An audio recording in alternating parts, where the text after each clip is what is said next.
You might gripe. It's really easy to gripe. Anybody's going to gripe, right? Oh man, I had to do this. You won't believe that. Nobody's out there like espousing, oh, the great stuff that happened on the job site today, right?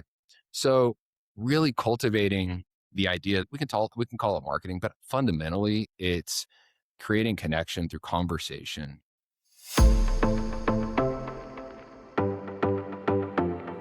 You're listening to Titans of the Trades. I'm your host, Ryan England, author of Hire Better People Faster and creator of the CoreFit Hiring System, a proven process to help growing companies attract and retain only the best.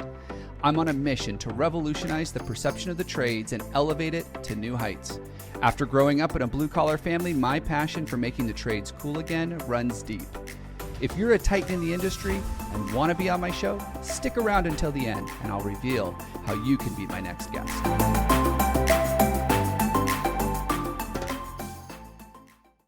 I'm Ryan England and this is Titans of the Trades. Today's episode, I sit down with JJ Owen.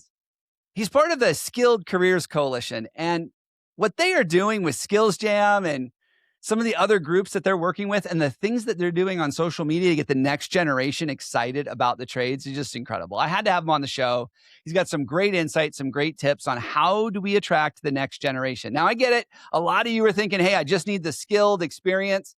But I will tell you, when you attract great people to the business, teaching them the skills is the easy part. And that's what we're going to talk about today. So I want to introduce JJ Owen, the Skilled Careers Coalition. JJ, welcome to the show. Ryan, thanks for having me, buddy. I'm excited to share this today. You guys are doing some really cool stuff. Like just really cool stuff. And I wish my stuff was as cool as your guys's. Like it's so cool. One of the things you guys are doing over there at Skilled Careers is, I think, doing a great job at bringing the next generation, what we would call the kids, right? The ones that are in high school and coming out of high school and going into college, getting them excited about what we do in the trades. But I don't want to spoil it. Tell us a little bit about what you guys got going on. Well, yeah, the whole goal here at the Skilled Careers Coalition is to set the story straight, right? And speak directly to young people and let them know about the opportunity that exists in the skilled trades. Because at the end of the day, skilled trades are skilled careers, right? And that is, that's been, it's the third rail that's never been talked about. And it's having a moment right now, right? Like people are starting to pay attention. There's such a big opportunity to rebuild the workforce here in America, manufacturing, construction. You hear about data centers being constructed left, right, and center. Like it's having a moment. How do we make sure that this moment isn't a fad, but it's actually a trend, right? And we lock that thing in. And that's what we wake up every day trying to accomplish. Skilled Careers Coalition, like we're a national coalition that's really trying to bring everybody together to rebuild the American workforce. And we're trying to help basically bring people together, give them some narrative leadership, which is the big version of saying, like, how do we tell them how to tell the story? Because it's a story that sticks. Numbers are great. Reports that come out are awesome. But when you hear about somebody's specific story and you're able to reach Gen Z where they're at through that authentic storytelling, like that is what, for us, closes the connection gap, which is the biggest thing for us. We actually see that as the biggest lever in closing the labor gap. There's great systems and infrastructure out there. But if you haven't closed the connection gap by showing up in real life in those classrooms, right, in the community as an employer, but then also going online on social media, sharing what you're working on, giving culture updates, dropping videos online, because that's where Gen Z's at, then you're not going to close the connection gap and you're not going to close the labor gap. So that's what we're trying to do at the end of the day. We're trying to set the story straight and close the labor gap by closing that connection gap. You had me at authentic storytelling because I think that's what's missing. I see so many ads like earn while you learn and make money and do this and don't go to college. I'm like, we need to stop comparing this to college. Like every time we compare it to college, you know what parents hear? Oh, you know what? My kids should go to college. Like, stop it. These are cool jobs.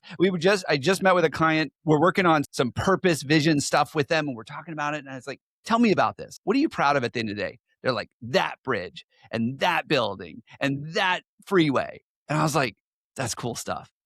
And then I meet with other contractors who are more in the commercial space and they're like, that building and, that fountain and all of this cool stuff that they build. And I was just like, and even data centers, man, the people geek out about the data centers that they're building. It's just a steel box, right, to hold all these computers, but this cool stuff. And I think that the industry as a whole has forgot that, yeah, you might build stuff, but at the end of the day, you're a marketing company. Mhm. Every business is a marketing company Mhm. that just happens to do cool stuff. Yeah. And we forgot. And I think we have a marketing issue in the trades, period. It's been that way for 20 years. We've got an older generation that's like, what's with these kids these days? And Yeah. I'm like, at some point in time, somebody got you interested in the trades and it was cool.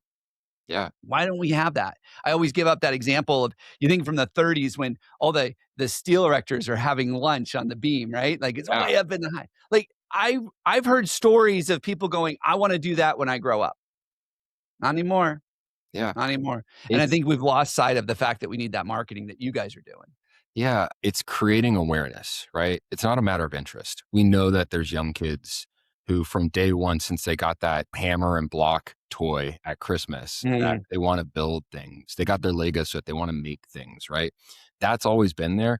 The clarity around pathways has been tough, right? On one hand, you've got a couple of tried and true pathways that have one hell of a megaphone. You've got four-year colleges and the armed forces, both great pathways as soon as you graduate college or sorry, high school, right?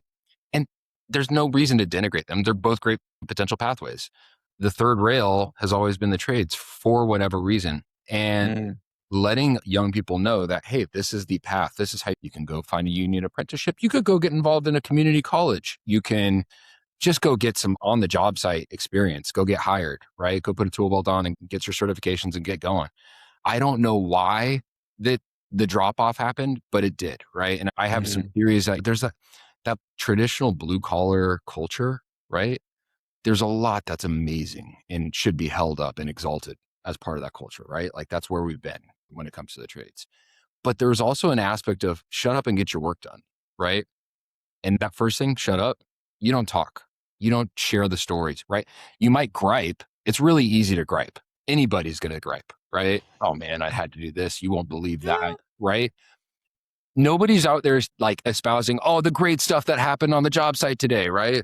So, really cultivating the idea that, yeah, we can call it marketing, but fundamentally, it's creating connection through conversation. It's sharing stories and really Mm, allowing for the next generation of talent that's coming up the pike, that Gen Z crew that everybody's, oh, they're so difficult. It's like, no, it's not different.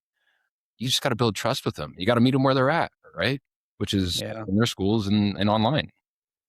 Yeah. I think one of the things that I see in the industry is we're really focused on getting in front of the kids. We want to be in the schools. We want to be in front of the kids. We want to be in social media. But help me out here. What role do the parents play in this whole thing? They're part of cultivating the curiosity and creativity, like from a very early days. We were talking before the show. I've got a 9-year-old and a 6-year-old daughter, right? It's incumbent upon me to let them dream, right? Let's not put some boundaries like, oh, you want to go to four-year college? Cool. We can explore that. Maybe college ain't for you. Like, do you want to, when we watch the Taylor Swift Eras tour on Disney Plus, I'm sitting there about halfway through going, you don't know how many people it takes to actually build that set and run that show. It's Yeah. so stinking cool. And my youngest is like, what? I was like, oh yeah. And she's like, is it boys? I was like, it's boys and girls. It's one of the coolest things. It takes a village to make that concert happen. And guess what? Yeah. Not everybody gets to be Taylor Swift at the end of the day, or even Travis Kelsey on the field, right? But making that dream happen, making that experience happen, making that stadium run, Yeah. like that's, part of it is a parent going, hey, listen, like that's a career right there. Point it out, cultivate the curiosity. So there's a huge, huge component of parents being supportive in learning and exploring careers. I also think that there's an opportunity for parents, whether you know, parents are already in the trades, right? Make sure that they hear when you come home from work, share the good stuff, right? Don't just come home and gripe, which Right? is Like a lot of them probably do. we understand that like it can be hard labor, right? Yeah. Go ahead and share the good stuff, right? Because right now, I talk about it a lot with parents playing a role. Little Billy, little Susie, they might be crossing off plumber or electrician or whatever from their list right now just because mom or dad cusses when they have to call one, right? And you're Yeah. thinking, as little Billy, little Susie's going, why do mom and dad hate those guys so much? It's like, no, they don't hate them. They're just mad that they have to go pay for it, and that's Yeah. fix it themselves. Like, how do you make sure that from a very early age, these kids are not redlining certain careers that could easily be viable for them, right? Nobody Yeah. knows what we want to be when you grow up. Ryan, I hope you're still trying to figure it out. I know I am, right? I don't Mhm. know what JJ's next era looks like, but I knew from a very early age, I was like, this probably isn't for me. Dentist, grateful we got him. Not my cup of tea, right? And you Yeah. make sure as a parent that you're letting your kids know the opportunities and also making sure that they're not crossing things off their list too early. Yeah, it's interesting. I posted something a while back, got some interesting feedback, but it's this idea that sports teams, I believe, are some of the best long-term recruiters in the world, professional sports teams, because how many 5-year-olds are throwing a ball with their dad saying, "I can't wait to play for the Yankees. I can't wait to play for the Steelers." Like, how many 5-year-olds are thinking, "That's what I wanna be when I grow up?" And they pursue that, and they pursue that, and their kids put them in travel ball, and they get all this stuff done, and then there's like a slim, slim, slim, slim, slim chance that they're ever gonna get paid to do that. Yeah. But they drive for this career their entire life. I remember when I was a kid and I had a sandbox and I was playing with a Tonka truck, right? And I had the bucket loader and I had the dump truck and I had the excavator. And I was doing all this stuff. And I was like, this is so cool. But no one ever encouraged me to say, hey, go develop the skills that you need to be the best at that and go get paid for it. Yeah. Yeah. You're saying like, you're also speaking to a recovering athlete. Mm, I played baseball for 25. I played in college, a little bit of pro ball. Now qualify that pro ball independent leagues. I was not drafted or anything like that. I was held together by screws and pins at the end of the old career. But you're right, though. From a very young age, you put these careers in front of young people that are extremely aspirational and say, you can go pro in this sport, right? Or you could be the head surgeon at this hospital. No one's really talking about Bill, who just did the masonry in our front yard, right? Like, no, like you got to cultivate that curiosity. My little nephew, Hank, dude's the best. He actually looks like a miniature version of Brian Bosworth, mullet and everything. It's amazing. Great blonde mullet flow. Hank loves trash trucks. He loves mm, dozers, right? Now he's 2. Okay. So we're bringing things into his world, making sure he gets to play with them, tinker with them. sure. You did, right? But I can promise you his dad is going to be exposing him to all the amazing different careers within the trades. His dad works in the trades, right? Like Hank is going to be able to have a little context and be like, oh, wait, if I do this right, if I cultivate my skill and go, test my metal, earn what I get, I could maybe even own my business like his dad's best friend who, Mm. you know, gets to take a few great vacations a year, has a few different homes, has a great boat, right? Like all of these things happen and, it's your local plumber or mason and nobody seems to know about it, right? So, yeah, I think it's interesting. I want to have all these parents really lean in a little bit more and talk about going pro in the trades as opposed to, going pro. I think a lot of parents are thinking, hey, if my kid goes pro, that's a way for them to make a lot of money, for them not have to worry about some of the things we worry about. But you know how many millionaires that I know that grew up in the trades? Because I think it's one of the few industries where it's not difficult if you have the passion and the drive to do it, to start your own contracting business, Yeah. bring on a bunch of guys, build a great team, learn how to sell, bid profitably. And there's a ton of millionaires out there that started with a shovel in their hand, digging ditches, Yeah. and now they're running companies with 2, 3, 500, 1,000 people. Yeah, go get in and try stuff and like go through the skill development. And if you happen to have the entrepreneurial bent, there's so many programs out there for your mid 20s or 30s for you to go and learn how to run a business and build a business. But it, why not go straight into the trades? Why not understand what goes into the job site and see if there's a way for you to go, oh, well, I think I could own my own truck and do this. And then, oh, wait, I qualify for that small business loan. I can go to 3 trucks now. Let's do that. And Yeah. the force multipliers, and no surprise. That's why you know so many millionaires who are in the trades, right? Like it's I don't know, it's the best kept secret. And at the end of the day, what we're trying to do with the Skilled Careers Coalition and our flagship program Skills Jam is to maybe not make it the best kept secret. Yes, yes, yes, yes, yes, yes. So you guys do a lot on platforms like TikTok and YouTube, Mhm. right? Like, I mean, you guys are big there. You said it before, go where they're at. They're all online. Like everybody's got a device now, a video screen. What's one big story that you have that you can share, like a real thing from Skills Jam and some of the stuff that you've done on TikTok to get people to go, huh, yeah, I think that could actually work. Yeah. I gravitate to a lot of the stories that we've shared. That was our first thing that we really leaned into as a channel. And with Skills Jam was, let's do some long form content capture. Let's go find videos, produce videos with our partner at Skills USA and like share these amazing stories of kids competing. Through that, we've developed a really remarkable relationship with a local school, Montecito High School. It's just down the way a little bit from where I live here in Orange County, California. It's in Ramona. And Mr. Jordan and his team compete in Skills USA's teamwork construction every single year. Mm, And they're hanging banners. Like, and you know what the best part is? They're the bad news bears. They're a mm, continuation high school. The students that are enrolled there are regular high school's not for them, right? They maybe have gotten in trouble. They're experiencing adversities like homelessness or food scarcity. These kids are coming in and learning how to build with Mr. Jordan, and then they're winning state titles left, right, and center. I get goosebumps when I talk about this team. Like these kids are graduating from their high school, getting their GE, going straight over to like a Swinnerton and making 50, 60K straight out of high school, right? That's life wow. changing at that age, right? Yeah. Those stories are the ones that are resonating on TikTok and YouTube, right?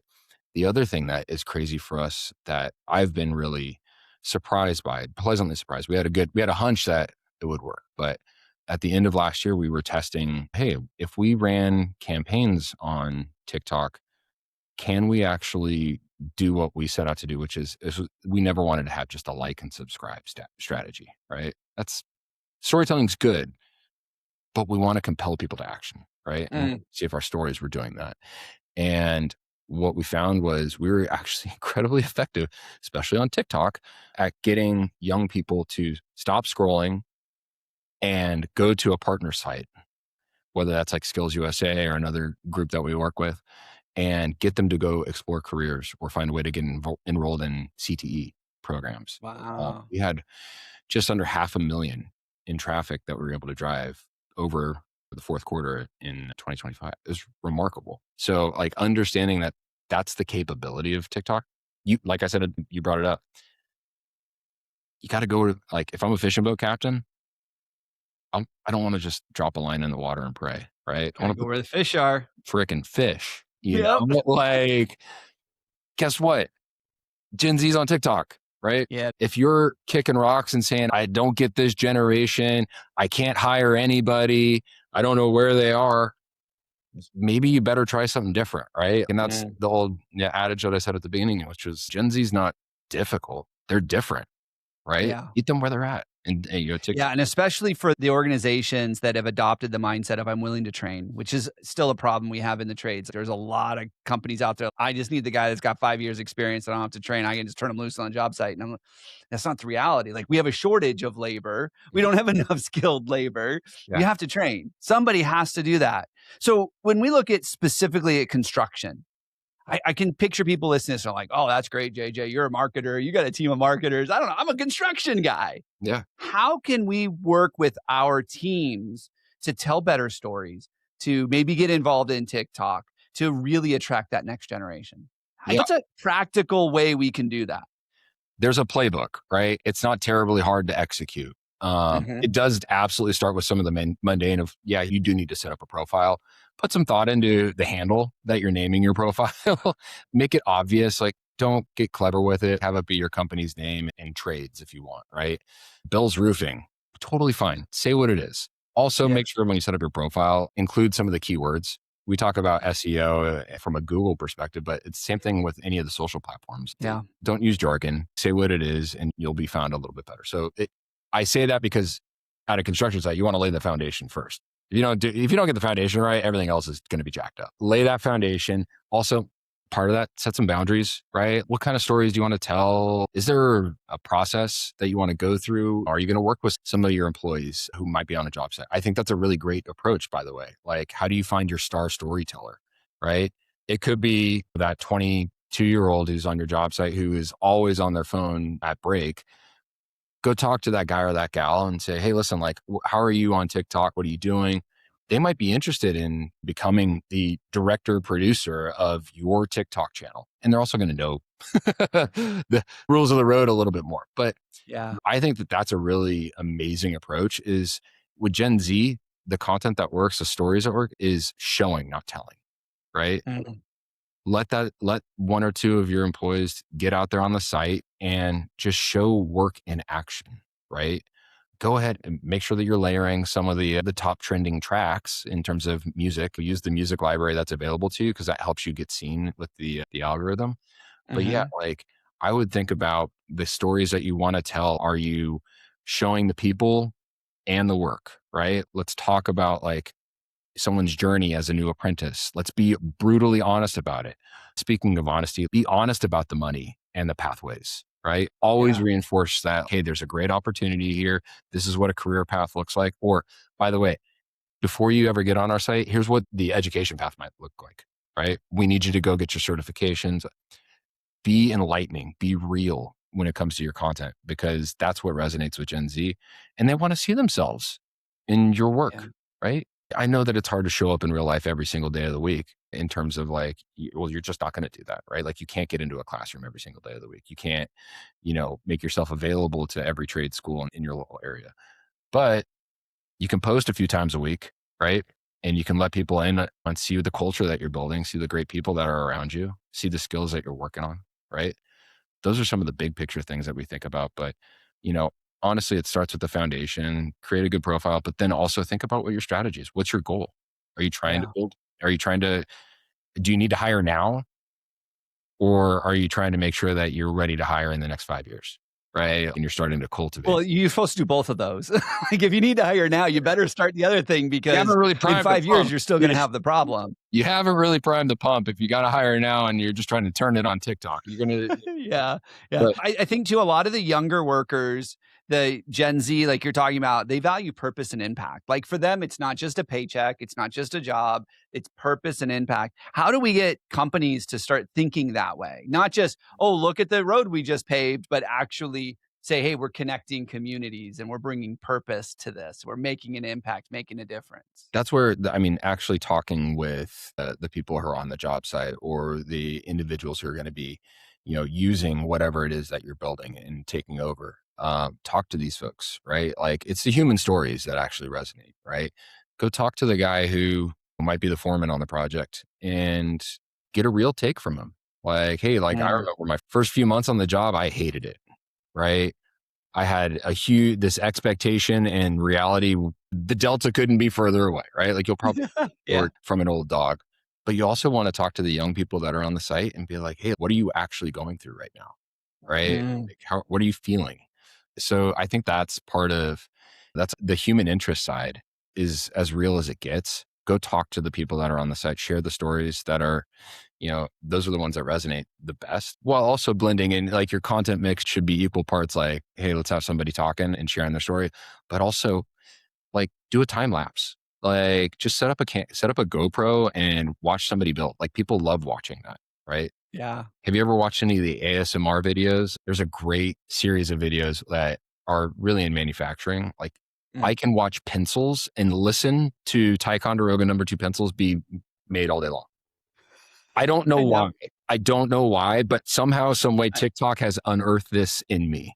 There's a guy that just knocks on people's doors and he's like, hey, I own my own landscaping business, but like your yard is all sorts. Can I just do this for you? And I watch a 48-hour time lapse and I'm like, oh my God, I have so many dreams for my yard. Right now. I've seen the ones where it's like a 45-minute video where he goes through I'll watch the whole thing. I'm like, Yeah. "Okay, I gotta do something else." It's Yeah. crazy. Yeah. But you're right with the time lapse, especially I've seen a lot of companies, what they do now is they have their safety cameras, Hmm. and they'll just have the safety cameras. Do we have a client that does that, and they take all the pictures and they put a time lapse together because 'cause they're just sitting there watching the Brilliant. job site. It's It's already awesome. there. Yeah. Yeah. That's brilliant. Now, I know that Skilled Careers Coalition, you guys are really helping make an impact here, and you and I have talked about this, like, you're not gonna be able to do it. I'm not gonna be able to do it. Mike Rowe's not gonna be able to do it. Like, we all gotta come together and do it. And Yeah. if you're a small contractor right now, I mean, just because you're only 20 or 30 or 100 people doesn't mean you can't make an impact. Like, we have to help. And I know that you guys are creating resources.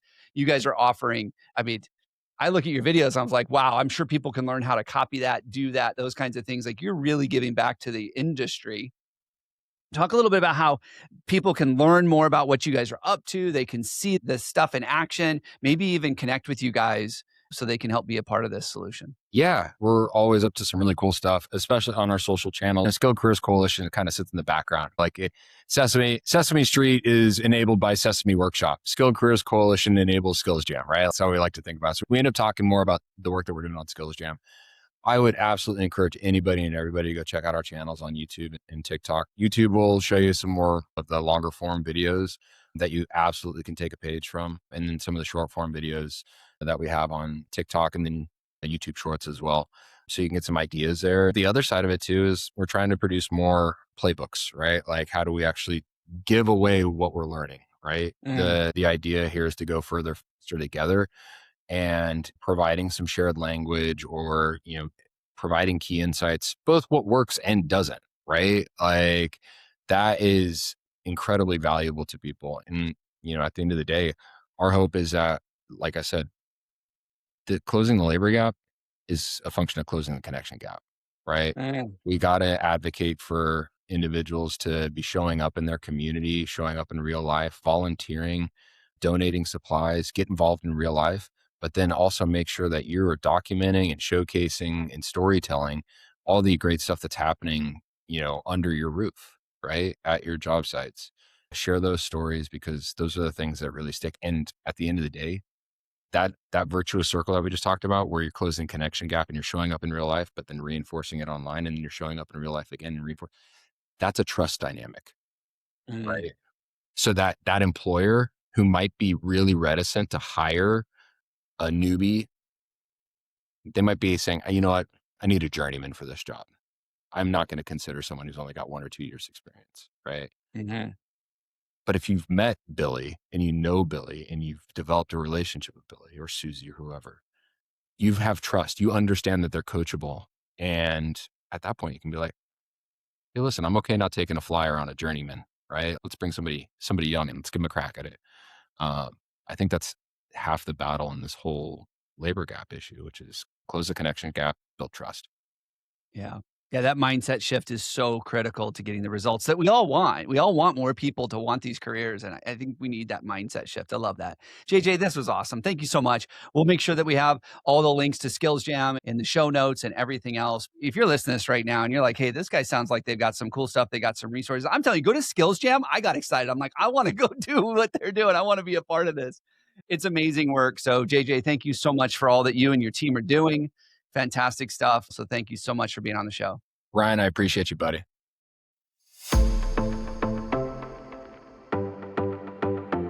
Ryan England here. Thank you so much for listening to Titans of the Trades. If you're a titan in the construction, manufacturing, or skilled trades industry and would like to be a guest on my show, please visit podcast.corematters.com. If you found value in this interview, would you share this episode on social media? Just do a quick screenshot on your phone and share it with a friend or post it on social. And if you know someone that would be a great guest, tag them on social media to let them know about the show and include the hashtag Titans of the Trades. I love seeing your posts and guest suggestions. We are regularly putting out new episodes and content. To make sure you don't miss any episodes, click the subscribe button. Your thumbs up, ratings, and reviews go a long way to help promote the show and get me one step closer to solving the labor crisis facing the industry. Want to know more about how we're doing that? Go to our website or follow me on LinkedIn. Thanks for listening.